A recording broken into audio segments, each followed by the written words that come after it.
Hello दोस्तों, नमस्कार। मैं भी एक आप सभी का बहुत बहुत स्वागत करता हूं आपके अपने इस यूट्यूब परिवार में। तो साथियों, जैसा कि आज आरआरबी ग्रुप डी एग्जाम के 3 अगस्त के तीनों शिफ्टों का पेपर समाप्त हो चुका है। तो साथियों, जिस तरह से आज के तीनों शिफ्टों में हर शिफ्ट में 20 सवाल करंट अफेयर देखने को मिला था, 25 सवाल साइंस के देखने को मिला था और 25 सवाल मैथ के देखने को मिला था और सबसे ज़्यादा 30 सवाल रीजनिंग के सवाल देखने को मिला था। यदि साथियों आप सभी का प्रीवियस ईयर के आधारित पे तैयारी होगा और बेसिक क्लियर होगा, आप सभी का कॉन्सेप्ट क्लियर होगा, तो आप काफ़ी अच्छा स्कोर किए होंगे। तो साथियों, जिनका एग्जाम आने वाले शिफ्टों में होने वाला है, यदि आपका एग्जाम भाइयों 4 अगस्त को, 5 अगस्त को, 6 अगस्त को या आने वाले 25 अगस्त पहले एग्जाम होने वाले हैं, तो इस क्लास को आप देख लीजिए, क्योंकि इस क्लास में पूरे पेपर का सॉल्यूशन करने वाले हैं भाई। जिस तरह से 25 सवाल साइंस के पूछे गए थे और जो 20 सवाल करंट अफेयर के देखने को मिला था, कुछ 2025 के देखने को मिला था और कुछ 2026 के देखने को मिला था। उसके बाद जो रीजनिंग के सवाल आए थे और जो मैथ के सवाल आए थे, तो कंप्लीट पहले पेपर को हम लोग देखने वाले। यदि आप लोगों ने अभी तक कुछ नहीं पढ़ा है तो इस क्लास को बस पूरा देख लीजिए, आप सभी को पता चल जाएगा कि आपके आने वाले शिफ्टों में किस तरह के सवाल पूछे जा सकते हैं और आपकी तैयारी भी बहुत ही अच्छी हो जाएगी इस पहले पेपर से। ठीक है, तो क्लास को शुरू करने से पहले आप लोग अपना एग्जाम डेट बता दीजिए कि आप सभी का एग्जाम किस डेट को होने वाले हैं, क्योंकि इसी तरह भाई जो डेली आपका पेपर होगा उसके आधारित पर आपके आने वाले शिफ्टों के लिए पूरे पेपर का सोल्यूशन हम रात में करवाते हुए आगे बढ़ेंगे, रोज का रोज। ठीक है, तो एग्जाम डेट आप कमेंट बॉक्स में जरूर बताइएगा। तो चलिए साथियों, सबसे पहले साइंस के 25 सवाल देख लेते हैं कि आपके आने वाले शिफ्टों में किस तरह के पूछे जा सकते हैं। ठीक है, लेकिन इस क्लास के आप सारे क्वेश्चन का आंसर आप तैयार कर लीजिएगा। तो पहला प्रश्न देखिए, गोल्जी काय में परिपक्व भाग कैसा होता है? गोल्जी काय में परिपक्व भाग कैसा होता है? तो अवतल होता है। पहले का डी ऑप्शन बिल्कुल राइट आंसर हो जाएंगे। नेक्स्ट अगला सवाल को देखिए, क्वेश्चन नंबर 2 को, निम्नलिखित में से कौन सा कोशिकांग जंतु कोशिका में मौजूद नहीं है? कौन सा कोशिकांग जंतु कोशिका में मौजूद नहीं है?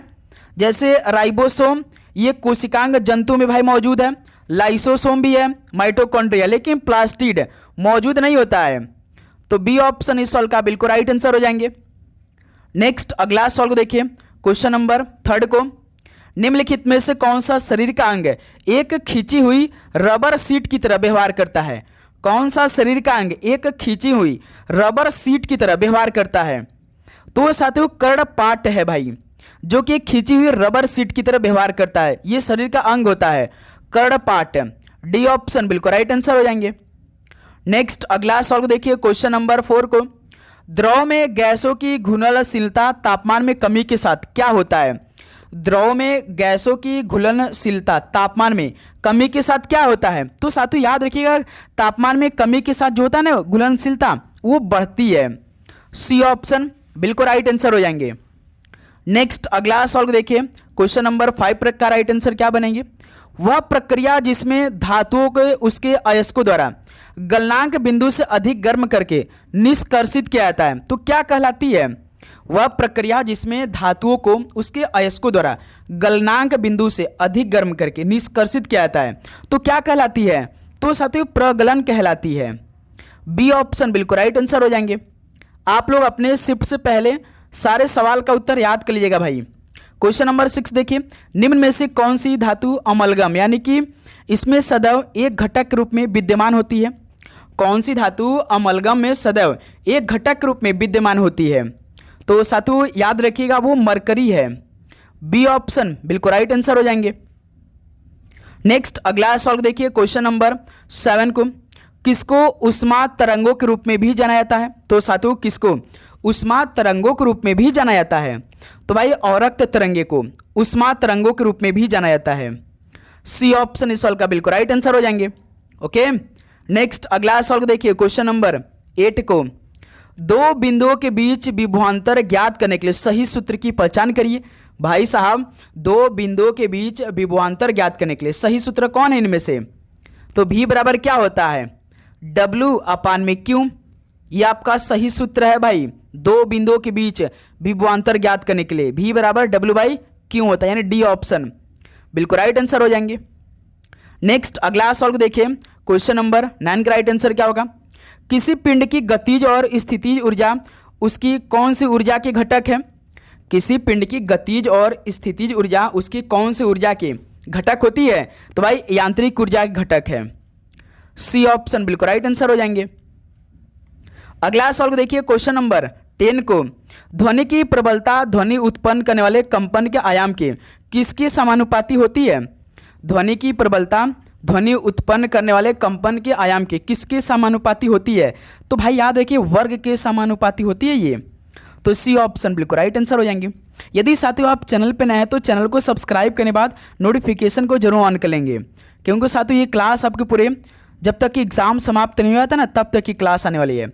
और भाई जिन स्टूडेंट की तैयारी बिल्कुल भी नहीं मेरे दोस्त, तो ये पेपर में छपने वाला प्रश्न आ चुका है भाई, आप अपने शिफ्ट से पहले इस पीडीएफ को अपने पास मंगा लीजिए। भाई जीके जो पूछे आ रहे हैं, जो करंट अफेयर के सवाल पूछे आ रहे हैं, मैथ के जो सवाल पूछे आ रहे हैं, रीजनिंग के जो सवाल पूछे आ रहे हैं और जो साइंस के सवाल पूछे आ रहे हैं, कंप्लीट साथियों आपको इसमें सारे क्वेश्चन मिल जाएंगे।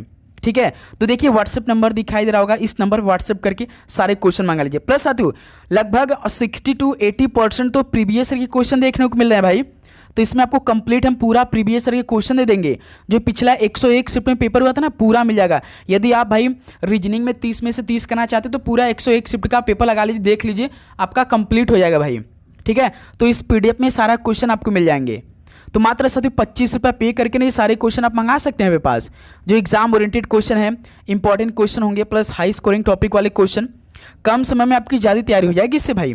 ठीक है, यदि आपको चाहिए अपने परीक्षा में पास करने के लिए तो इस नंबर पर व्हाट्सएप करके सारे क्वेश्चन मंगा लीजिए सभी स्टूडेंट। ठीक है, क्वेश्चन नंबर 11 देखिए, निम्नलिखित में से किस पदार्थ में ध्वनि की गति सबसे अधिक होती है 25 डिग्री सेल्सियस पर? साथियों किस पदार्थ में ध्वनि की गति सबसे अधिक होती है, वो भी 25 डिग्री सेल्सियस पर? तो भाई याद रखिएगा एल्युमिनियम की, डी ऑप्शन बिल्कुल राइट आंसर हो जाएंगे।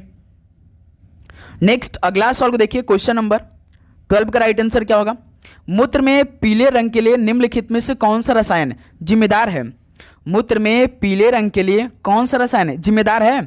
तो भाई यूरोबिलिन रसायन जिम्मेदार है भाई मूत्र में पीले रंग के लिए, बी ऑप्शन बिल्कुल राइट आंसर हो जाएंगे।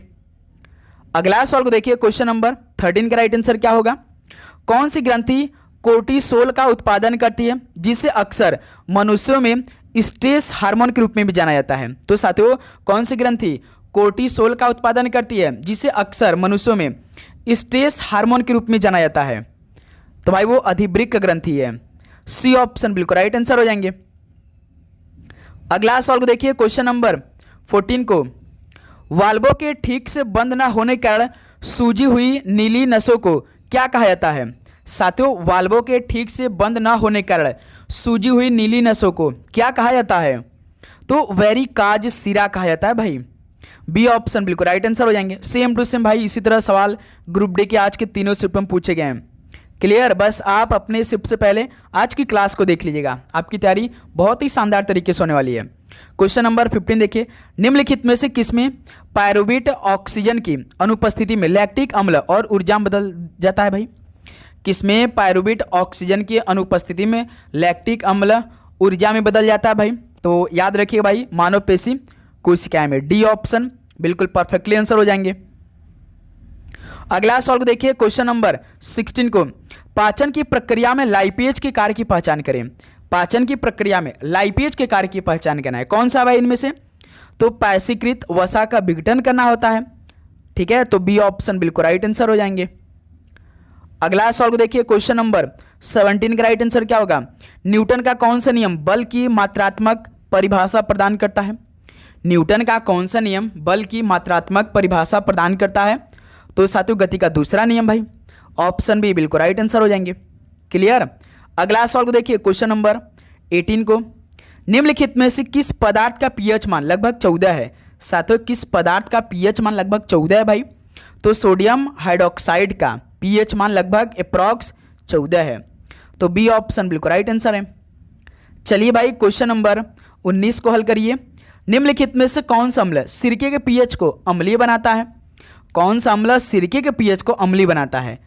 तो भाई याद रखिएगा वो CH3COOH यानी कि एसिटिक अम्ल है, डी ऑप्शन बिल्कुल राइट आंसर होंगे। इसका फॉर्मूला क्या होता है? CH3COOH होता है भाई। चलिए क्वेश्चन नंबर 20 को हल करिए भाई। कार्बनिक यौगिकों का वह वर्ग जिसमें दो एल्कीन समूहों के बीच एक ऑक्सीजन होता है क्या कहलाता है? कार्बनिक यौगिकों का वह वर्ग जिसमें दो एल्किल समूह के बीच एक ऑक्सीजन होता है, क्या कहलाता है? तो भाई याद रखिए ईथर कहलाता है वो। डी ऑप्शन बिल्कुल राइट आंसर हो जाएंगे। चलिए दोस्त क्वेश्चन नंबर 21 को देखिए। असंतृप्त हाइड्रोकार्बन के दहन पर उत्पन्न ज्वाला करेंगे कैसा होता है? असंतृप्त हाइड्रोकार्बन के दहन पर उत्पन्न ज्वाला करेंगे कैसा होता है? तो पीला रंग का होता है। डी ऑप्शन बिल्कुल राइट आंसर होंगे। नेक्स्ट अगला सवाल देखिए क्वेश्चन नंबर 22 को। दूरी बढ़ने पर किसी चालक में दी जाने वाली धारा द्वारा उत्पन्न चुंबकीय क्षेत्र का क्या होता है? दूरी बढ़ने पर किसी चालक में दी जाने वाली धारा द्वारा उत्पन्न चुंबकीय क्षेत्र का क्या होता है? तो साथियों याद रखिए यह घटता है भाई। सी ऑप्शन बिल्कुल राइट आंसर होंगे। नेक्स्ट अगला सवाल को देखिए क्वेश्चन नंबर 23 को। विद्युत द्विध्रुव का कुल आवेश कितना होता है? विद्युत द्विध्रुव का कुल आवेश कितना होता है? तो भाई याद रखिएगा आवेश 0 होता है। सी ऑप्शन बिल्कुल राइट आंसर होंगे। अगला सवाल को देखिए क्वेश्चन नंबर 24 को। निम्नलिखित धातुओं में से आवर्त सारणी में उनके स्थान के आधार पर असंगत धातु का चयन कीजिए। निम्नलिखित धातुओं में से आवर्त सारणी में उनके स्थान के आधार पर असंगत धातु का चयन करिए। कौन सा भाई? तो मैग्नीशियम है असंगत। डी ऑप्शन बिल्कुल राइट आंसर होंगे। चलिए साथियों देखिए साइंस के लास्ट सवाल को क्या पूछे थे भाई? किसको पादप जगत के जल स्थल लचर कहते हैं? तो साथियों किसको पादप जगत के जल स्थलचर कहते हैं, यानी कि जल स्थलचर कहते हैं। किसको साथियों? जल स्थलचर कहते हैं। तो भाई ब्रायोफाइटा को। डी ऑप्शन बिल्कुल राइट आंसर हो जाएंगे। तो साथियों 25 सवाल देखिए साइंस के इस तरह के पूछे गए थे।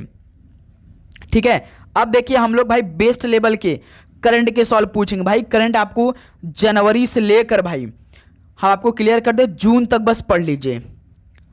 जनवरी फरवरी मार्च अप्रैल मई जून 6 महीना का लगभग आपका फरवरी मार्च अप्रैल के 3 महीने का सवाल आज देखने को मिला था। ठीक है, पूरे कंप्लीट करेंगे।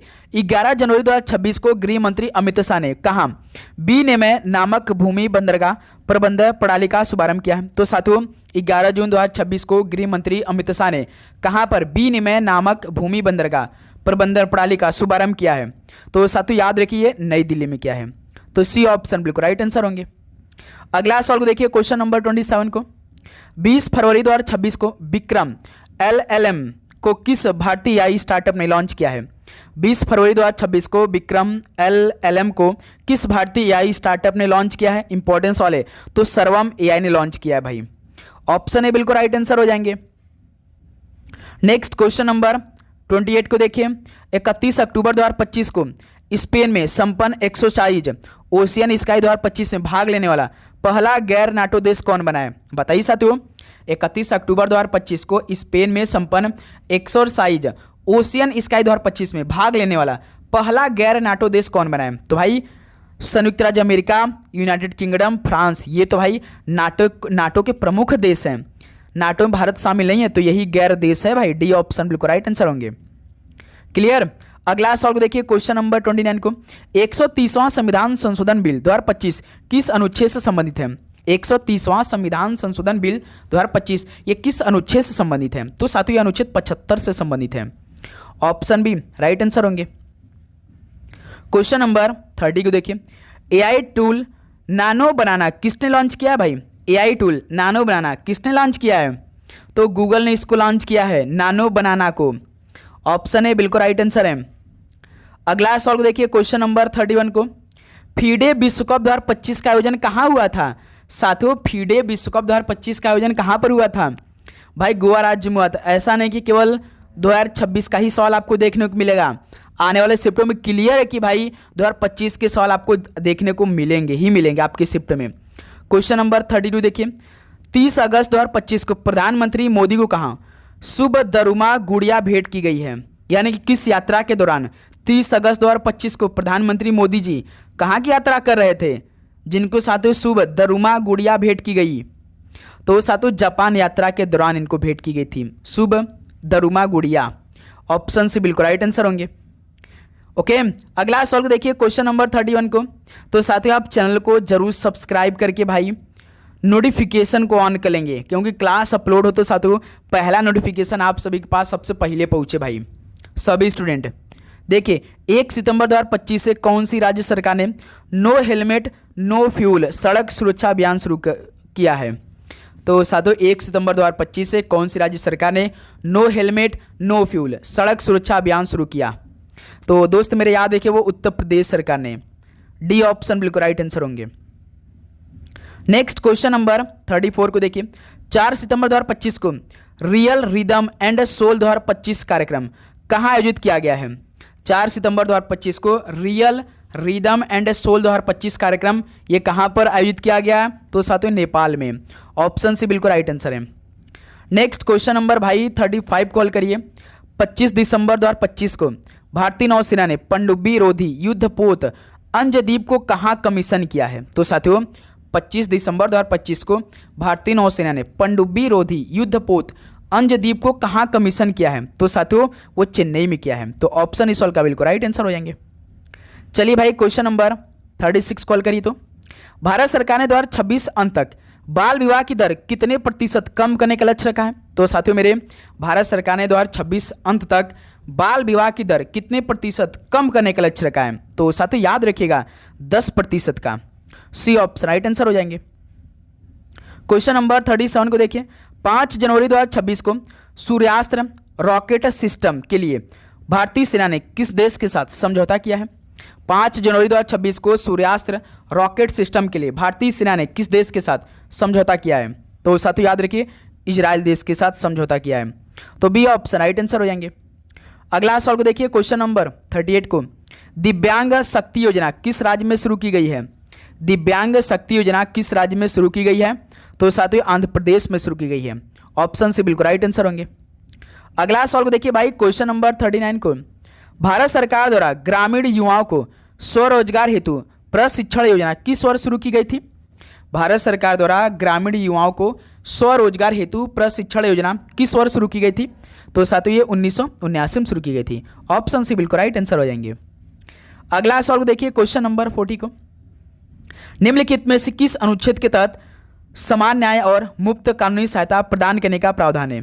तो साथियों किस अनुच्छेद के तहत समान न्याय और मुफ्त कानूनी सहायता प्रदान करने का प्रावधान है? तो भाई अनुच्छेद 39A के तहत। सी ऑप्शन बिल्कुल राइट आंसर होंगे। अगला सवाल को देखिए। क्वेश्चन नंबर 41 को सतलुज नदी भारत में किस दर्रे से प्रवेश करती है? सतलुज नदी भारत में किस दर्रे से प्रवेश करती है? तो सिपकीला दर्रे से प्रवेश करती है भाई सतलुज नदी भारत में। नेक्स्ट क्वेश्चन नंबर 42 को देखिए। बाल विवाह निरोधक अधिनियम निम्नलिखित में से किस वर्ष पारित किया गया था? बाल विवाह निरोधक अधिनियम किस वर्ष में पारित किया गया था? तो सर ये 1929 में पारित किया गया था। डी ऑप्शन बिल्कुल राइट आंसर हो जाएंगे। चलिए भाई क्वेश्चन नंबर 43 को देखिए। सोशल सर्विस लीग की स्थापना बॉम्बे में किसके द्वारा की गई थी? सोशल सर्विस लीग की स्थापना बॉम्बे में किसके द्वारा की गई थी?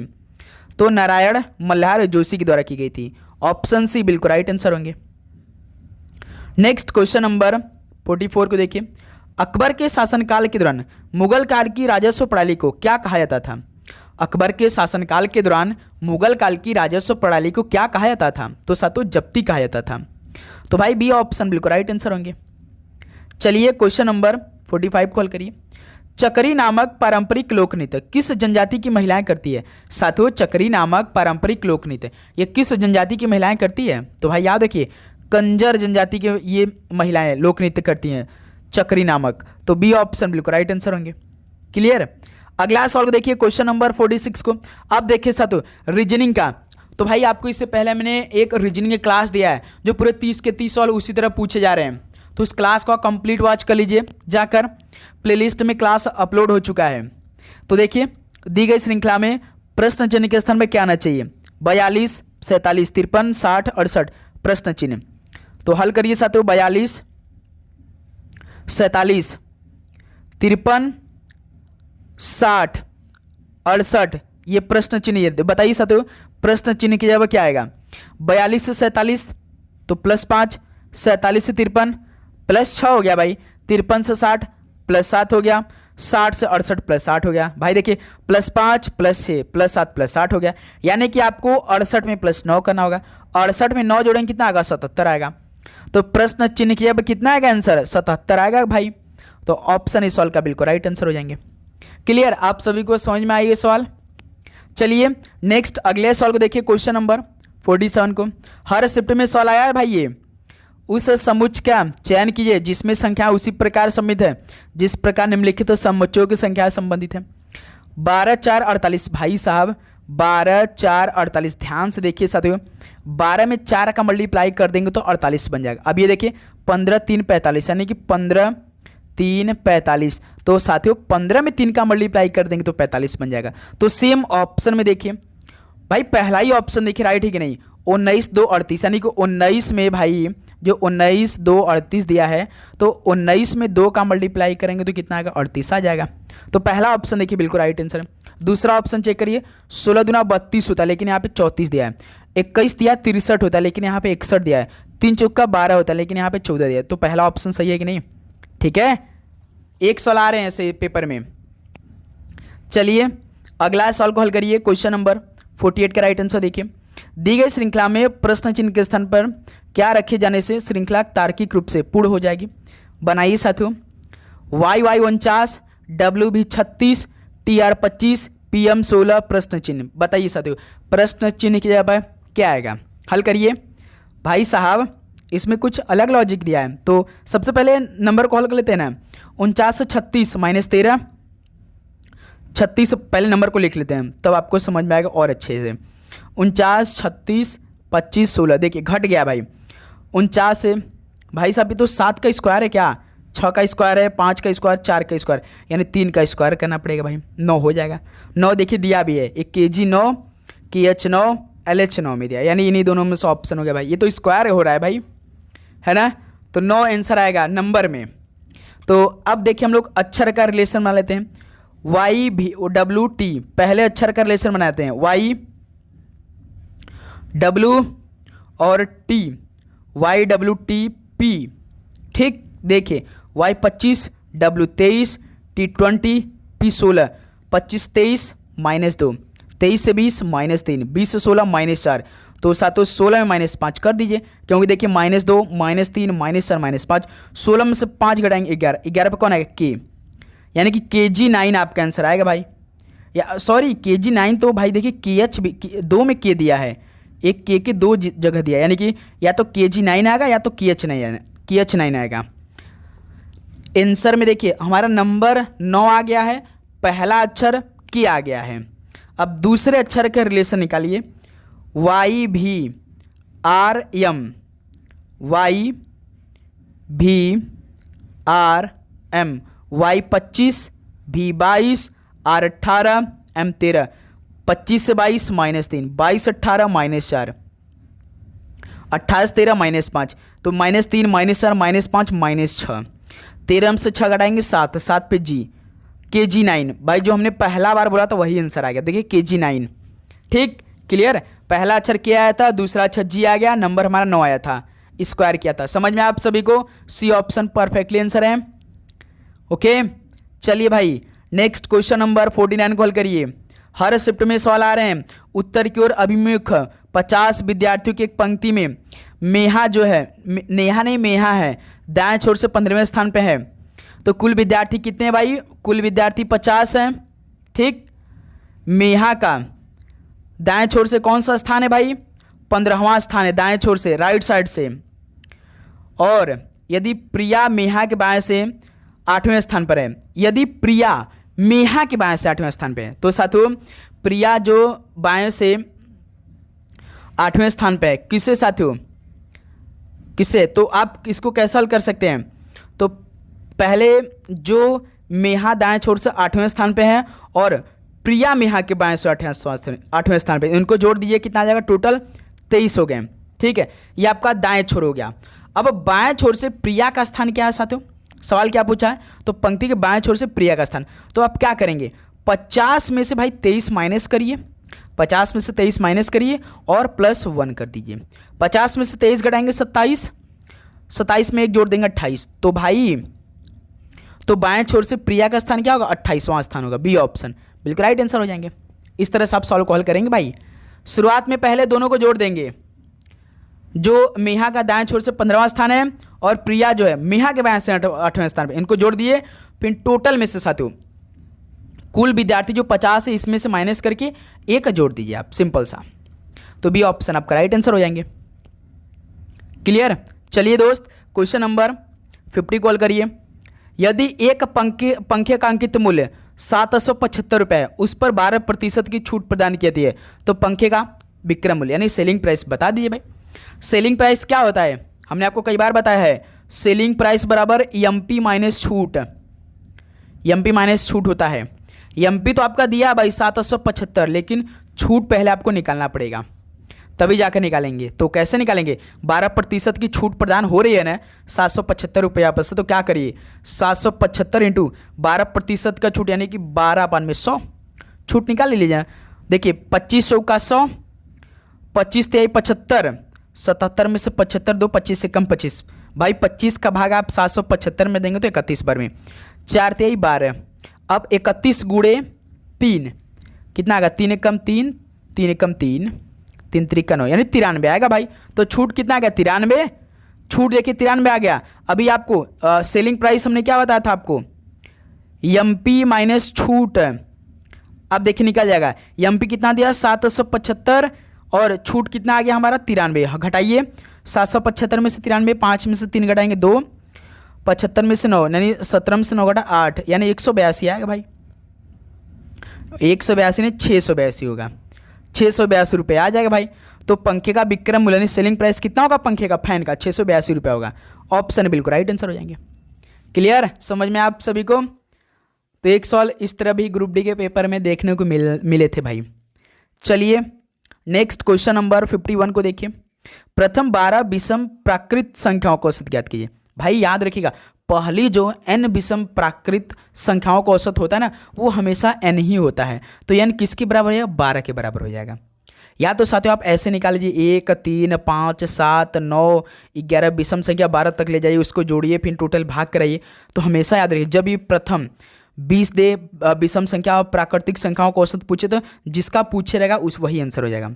हमेशा याद रखिएगा, पहली n विषम प्राकृतिक संख्याओं का औसत हमेशा n ही होता है। तो इस सवाल का ऑप्शन ए ही आपका राइट आंसर होंगे। क्लियर, ये ध्यान दीजिएगा आप लोग। चलिए नेक्स्ट क्वेश्चन नंबर 52 को देखिए। भाई हर शिफ्ट में ये सवाल आ रहे हैं कि नहीं, आपने आज के शिफ्ट का एनालिसिस किया है। हर शिफ्ट में सवाल देखने को मिला था। 7 व्यक्ति हैं, yes Q U A R E और डी एक पंक्ति में उत्तर दिशा की ओर अभिमुख होकर बैठे हैं।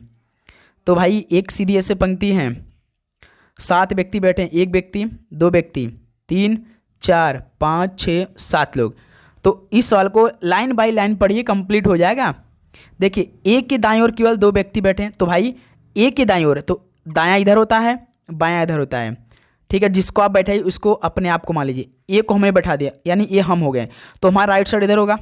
तो एक के दाएं ओर 2 व्यक्ति यानी देखिए एक के दाएं ओर 2 व्यक्ति हो जाएंगे, ठीक। पहला यानी क्लियर हो गया। अभी पंक्ति खाली है, सवाल के अकॉर्डिंग हम भर देंगे उसको भी। देखिए ए और आर के बीच केवल 2 व्यक्ति बैठे हैं, तो साथों ए यदि आर को यहाँ बैठाएंगे तो ए और आर के बीच में केवल एक आएगा, तो हमें आर को इधर कहीं बैठाना होगा भाई। तब तो ए और आर के बीच में 2 लोग यानी आर को यहाँ बैठा दीजिए, तब ना ए और आर के बीच में 2 लोग आ जाएंगे, ठीक।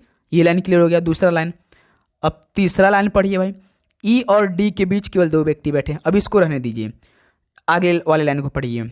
डी जो है ए के ठीक बाईं ओर पड़ोस बैठा। अब देखिए यहाँ से कंप्लीट हो जाएगा। डी जो है ना ए के ठीक बाईं ओर, ए तो ऑलरेडी यहाँ बैठा है, तो इसके जस्ट लेफ्ट में कौन बैठा है, डी। अब देखिए जो हमने लाइन को छोड़ा तो वो कंप्लीट हो जाएगा। ई और डी के बीच में केवल 2 व्यक्ति बैठे, डी तो ऑलरेडी यहाँ बैठा है, तो साथियों मेरे ई को किधर बैठा जाए, इधर बैठा दे एक बार। तो देखिए ई और डी के बीच में एक आर बैठा है, एक अभी और आ जाएगा, 2 लोग बैठ जाएंगे, ठीक। कंप्लीट हो गया ये भी। फिर उसका देखिए यस जो है यू के ठीक दाएं ओर पड़ोस में बैठा है, साथियों मेरे यू के ठीक दाएं ओर पड़ोस में यस बैठा है, तो यू को यहाँ बैठाइए, इसके जस्ट राइट साइड में यस को यहाँ बैठा लीजिए। कंप्लीट हो गया। अभी एक पंक्ति खाली, कौन नहीं बैठा है भाई, कौन अच्छा नहीं बैठा है, तो यस क्यों नहीं बैठा है, क्यों को यहाँ बैठा लीजिए। देखिए 7 व्यक्ति बैठ गए इस पंक्ति में। अंतिम लाइन में देखिए सवाल क्या पूछा है, पंक्ति के बाएं छोर से तीसरे स्थान पर कौन बैठा है। पंक्ति के बाएं छोर से तीसरे स्थान पर, पहले स्थान पर ई बैठा है, दूसरे के पे आर बैठा है, तीसरे के पे क्यों बैठा है, तो क्यों बैठा है भाई, बी ऑप्शन इस सवाल का राइट आंसर हो जाएंगे। क्लियर। यदि चौथे पूछता तो डी बैठा रहता, 5वें पूछता तो ए रहता, 6वें पे यू रहता, 7वें पे यस रहता, बाएं छोर से भाई, ठीक। दायां छोर इधर से आपका होता है। समझ में आप सभी को, इस सवाल का बी ऑप्शन परफेक्टली आंसर है। चलिए साथियों नेक्स्ट क्वेश्चन नंबर 53 को हल करके देखिए।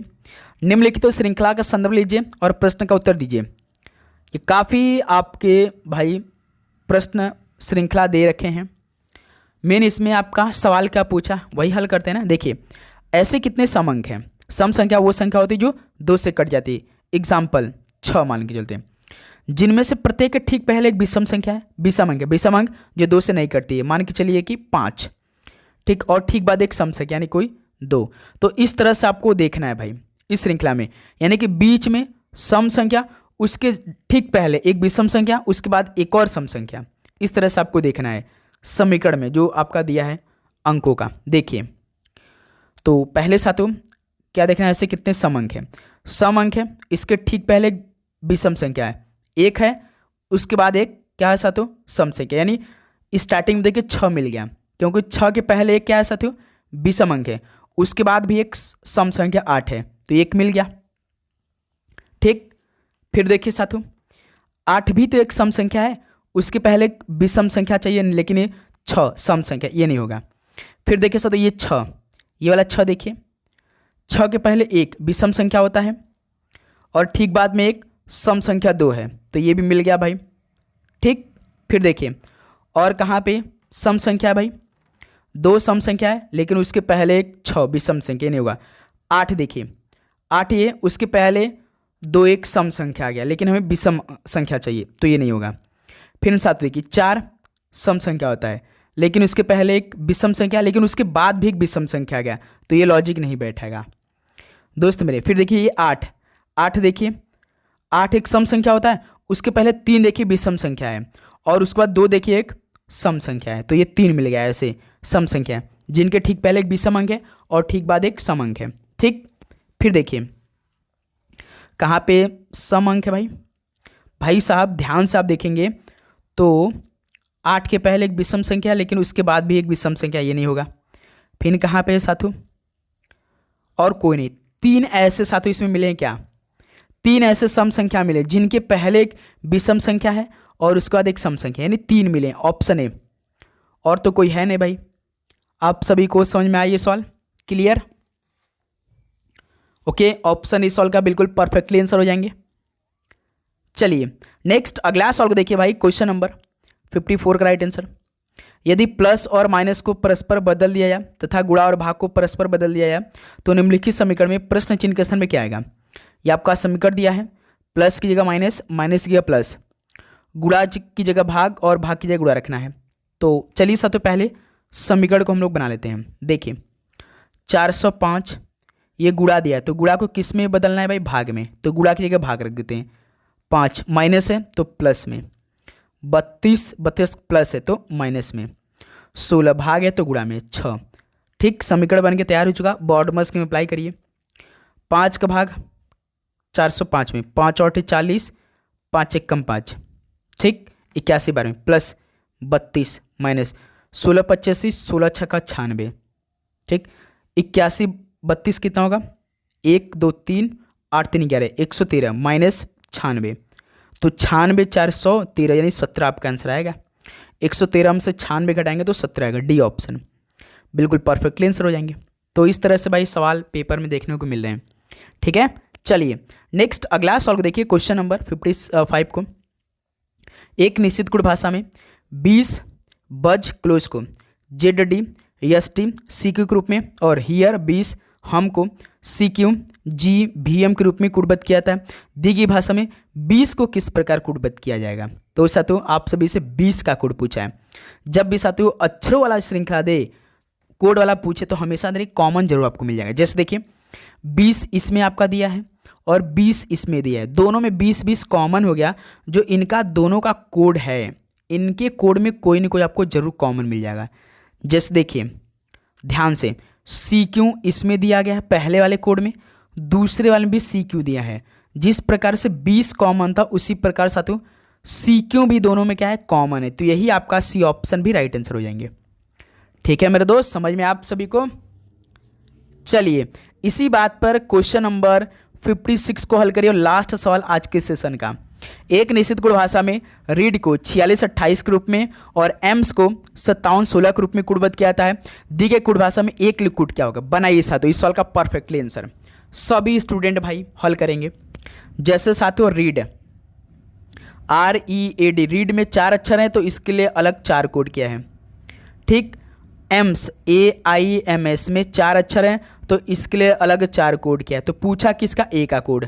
तो साथियों देखिए इस बार ऐसा एक भाई जितना दिन से हम सवाल करा रहे हैं, ये पहला सवाल है जो ये वाला सवाल कॉमन आपको मिलेगा। जैसे ए देखिए पूछा है तो रीड में देखिए ए है और एम्स में भी ए है, यानी कि दोनों में ए कॉमन है ना, तो इनका जो कोड होगा ना इसमें कोई ना कोई कॉमन आपको जरूर मिल जाएगा। दोस्त मेरे ध्यान से देखिए 6 आपका रीड में दिया गया है और एम्स में भी 6 है, दोनों में ए में जिस प्रकार कॉमन था उसी प्रकार 6 भी दोनों में कॉमन हो गया, तो यही आपका आंसर भी जाएगा, ऑप्शन बिल्कुल राइट आंसर हो जाएंगे। ठीक है मेरे दोस्त, तो इस तरह से भाई ग्रुप डी के हर शिफ्ट में सवाल पूछे गए थे आज के तीनों शिफ्टों में। अब बताइए साथियों आप सभी का इन तीनों शिफ्टों में अप्रॉक्सीमेटली कितना स्कोर बना, सभी स्टूडेंट ईमानदारी के साथ बताएंगे। तो उम्मीद करूंगा साथियों आप सभी को हर एक क्वेश्चन का आंसर याद हो चुका होगा। यदि आपको किसी भी सवाल पे डाउट है तो भाई जरूर बताइए, सभी स्टूडेंट वो PDF अपने पास मंगा लेंगे। ओके मेरे दोस्त, तो आप सभी को एग्जाम के लिए बेस्ट ऑफ लक भाई, गॉड ब्लेस यू। लगातार इसी तरह आपके लिए हम पेपर देते रहेंगे जब तक कि आपका पूरा पेपर समाप्त नहीं आता है। चैनल को सब्सक्राइब करने बाद नोटिफिकेशन को ऑन करिएगा और वो PDF आप लोग अपने पास मंगा लीजिएगा सभी स्टूडेंट, ठीक है, जैसे कि आपकी तैयारी और भी अच्छी हो जाए। आप लोग अपना एग्ज़ाम डेट हमें ज़रूर कमेंट बॉक्स में बताइएगा। तो साथियों आप सभी को आने वाले शिफ्टों के लिए भाई best of luck, God bless you. बिल्कुल जो आपने पढ़ा है उसको रिवीजन कर लीजिए। करंट का सवाल साथियों बस पिछले 3 से 4 महीनों का देख लीजिए, वहीं सवाल देखने को मिल रहे हैं। ओके मेरे भाई, तो चलिए इस क्लास को यहीं पे समाप्त करते हैं। क्लास को अधिक से अधिक शेयर भी कर लीजिए आप लोग जिस भी ग्रुप में हैं। आप सभी को बेस्ट ऑफ लक भाई, गॉड ब्लेस यू। पढ़ाई करते रहिए। जय हिंद, वंदे मातरम।